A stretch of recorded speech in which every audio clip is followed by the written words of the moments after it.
আজকে আমার সামনে আমার যারা সহযোদ্ধারা রয়েছেন তাদেরকে আমরা প্রত্যক্ষ এবং পরোক্ষভাবে পেয়েছি। এই অভ্যুত্থানের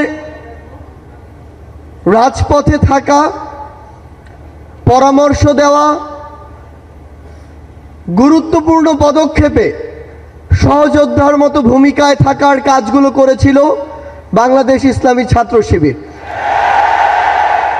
আমরা আমাদের জায়গা থেকে স্পষ্ট একটি জিনিস বলতে চাই যে কেউ কোনোদিন কোনো সত্যকে চাপিয়ে রাখতে পারে না।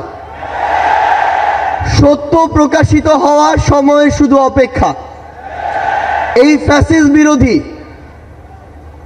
যে এক বিপ্লব, এই বিপ্লবে আমার সামনে উপস্থিত থাকা আমার সহযোদ্ধাদের বিপ্লবী সালাম।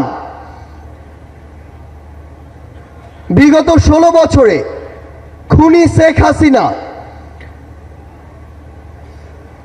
যাকেই তার পটেনশিয়াল থ্রেট মনে করেছিল তাকেই যেভাবে পেরেছে নানা উপাধি দিয়ে, নানা তকমা দিয়ে ব্লেম গেম খেলা যেটি ছিল সেই খেলায় মেতে উঠেছিল।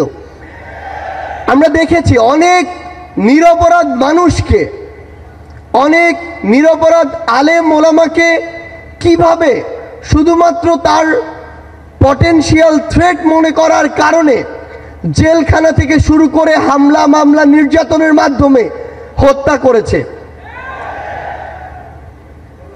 আমরা আমাদের জায়গা থেকে মনে করি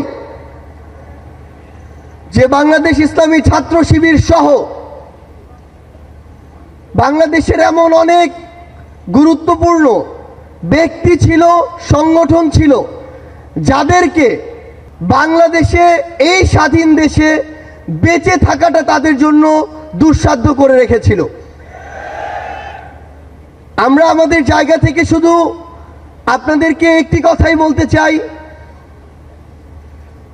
খুনি শেখ হাসিনা যেভাবে আপনাদেরকে সহ অনেককেই রিপ্রেজেন্ট করার চেষ্টা করেছিল, বাংলাদেশের বর্তমান প্রজন্ম সেটিকে কিন্তু বিশ্বাস করে না।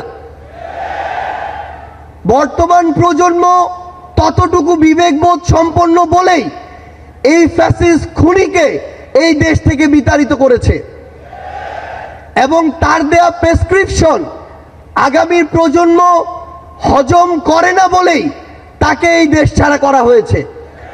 আমরা বিশ্বাস করি আপনারা আপনাদের কাজের মধ্য দিয়ে পুরো বাংলাদেশের মানুষের কাছে আপনাদের গ্রহণযোগ্যতা সর্বোচ্চ পর্যায়ে নিয়ে যাবেন এবং আমাদের সব কিছুর আগে, ব্যক্তির আগে, গোষ্ঠীর আগে, দলের আগে পুরো দেশের মানুষ এবং দেশের এই প্রায়োরিটিটি যেন আমাদের মাঝে থাকে।